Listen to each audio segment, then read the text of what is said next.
Okay everybody, so this is a video on how to hit a full swing wedge, or really any club from a fairway bunker. We have a 54 degree here, and so we found this big sand pile on the driving range. It simulates what it would be like hitting out of a fairway bunker, and so I think this will really help you guys. I'm going to play it and then I'm going to stop it as we go to kind of help explain as well what I'm talking about. But I think this will really help you guys understand how to hit out of a fairway bunker without hitting it fat. I know how hard that shot is for so many, but it doesn't have to be, and so hopefully this helps. Juju, let's talk to people about how to hit out of a fairway bunker. This is a really good example of what a fairway bunker would be. It's really super sandy, right?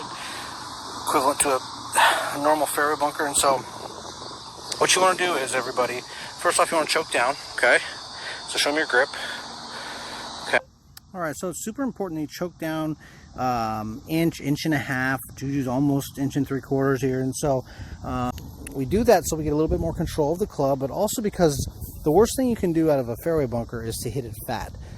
Even a blade oftentimes will get out of the bunker unless it has some huge lip and at least go the direction you want. But when you hit it fat, it'll plug in the lip in front of you. It'll go 5 feet. It'll plug in the sand because you hit it 3 feet. It's just really a disaster when we hit it fat out of a bunker, especially on a full swing attempted shot. And so choking down helps eliminate that possibility. And so that's the first thing we need to do. The second thing you want to do is put it back in your stance, just inside off the inside of the right foot, right where she has it, okay? Now the reason why we put it in the back of our stance is to make sure that we can hit down on it and get to the golf ball first, okay? This was something that I discovered when I was teaching myself this shot many years ago, gosh, over 2 decades ago. And I just found that it helped to make sure that I never ever tried to or lift it, and I always hit it on a descending blow, hitting down on the golf ball, swinging down towards the back of that golf ball, and never trying to pick it, which is something we just don't want to do in a fairway bunker. Third thing is you want to put your weight on your left side, okay? Right, and the goal is, right, we have to hit the golf ball first. So not only do we play it back in our stance, but we put our weight on our left side and we try to keep it there. I don't want you to try and rock back and forth. I want you to be very stable. So once you get set up and you put that in the back of your stance, you put your weight forward and you want to try to stay there and keep that position throughout the golf swing, so we don't ever have any rocking or falling backwards, which is ultimately the death of us in a full swing fairway bunker shot. Okay, we don't want to lose this angle in our hands, right?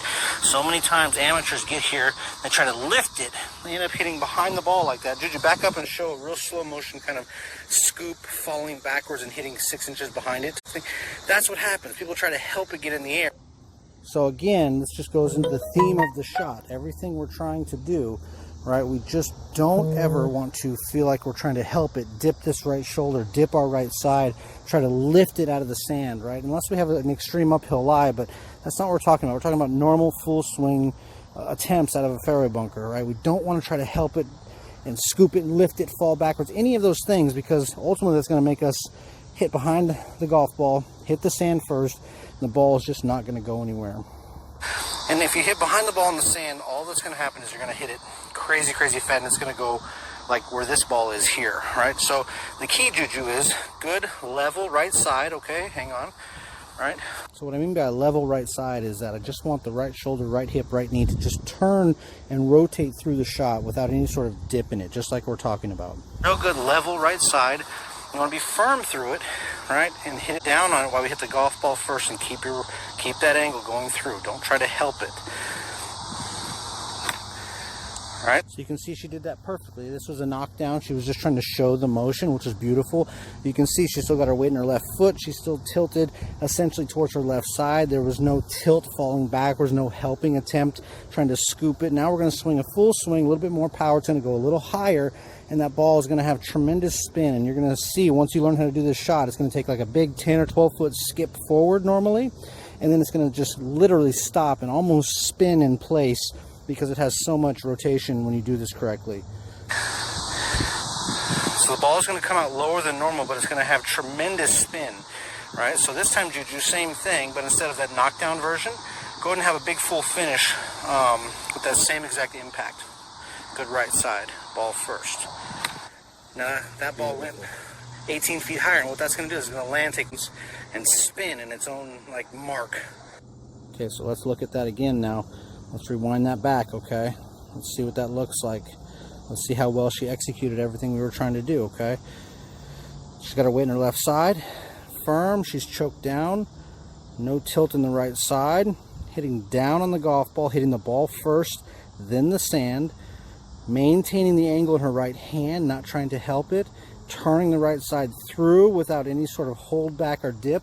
And as you can see, that ball jumped up in the air beautifully, just like we want. And that ball's going to land one skip and check and give ourselves a chance to make a birdie instead of, you know, what normally happens for a lot of people, unfortunately, in the sand is we end up making 6s, 7s, and 8s. And so hopefully this helped you guys. If you have any questions, send me a message or leave a comment, and I'll answer them as I get them. Have a great weekend.